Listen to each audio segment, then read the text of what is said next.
O ano era 1882.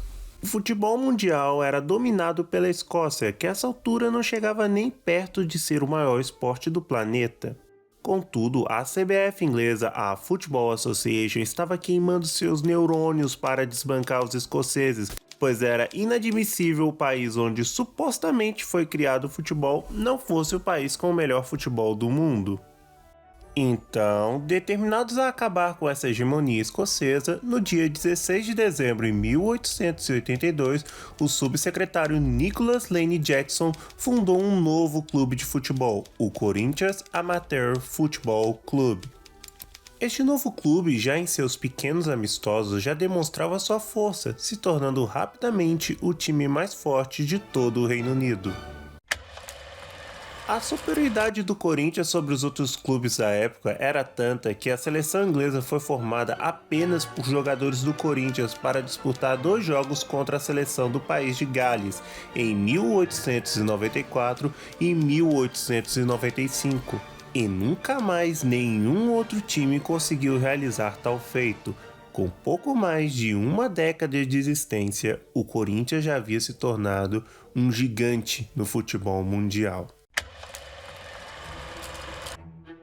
Apesar do imenso sucesso, o novo clube londrino recusou-se a se profissionalizar como outros clubes da época estavam fazendo.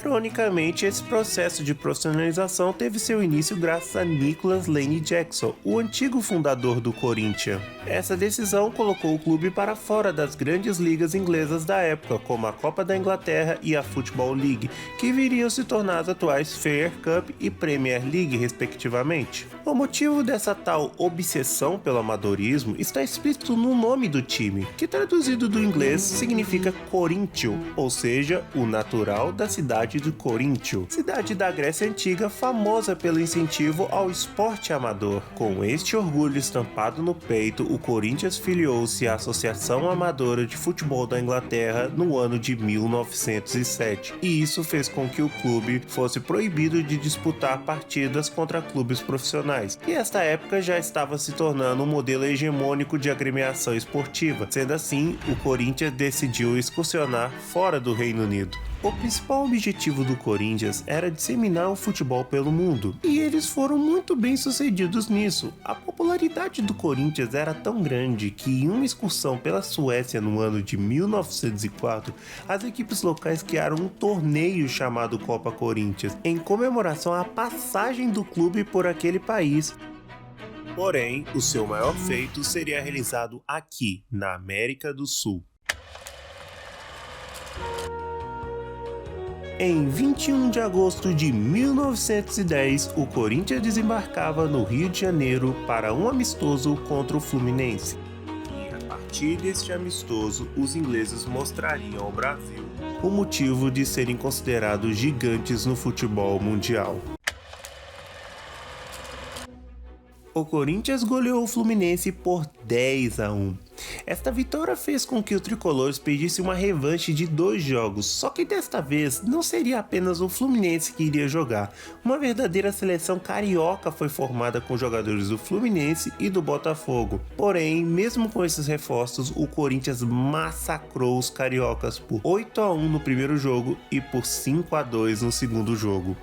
Não satisfeitos, os ingleses partiram para São Paulo já com status de superestrelas para jogar mais 3 amistosos contra os times mais poderosos da capital paulista. Os clubes paulistas eram conhecidos como Trio de Ferro. A Associação Atlética das Palmeiras era atual campeão do Campeonato Paulista. Paulistano já tinha 2 títulos estaduais e o São Paulo Atlético era o maior campeão paulista com 3 campeonatos estaduais. No dia 31 de agosto, os ingleses conquistaram mais uma vitória em São Tupiniquim, vencendo o Palmeiras por 2-0 e terminaram sua jornada na América do Sul, goleando o paulistano por 5-0 e em seguida o São Paulo por 8-2.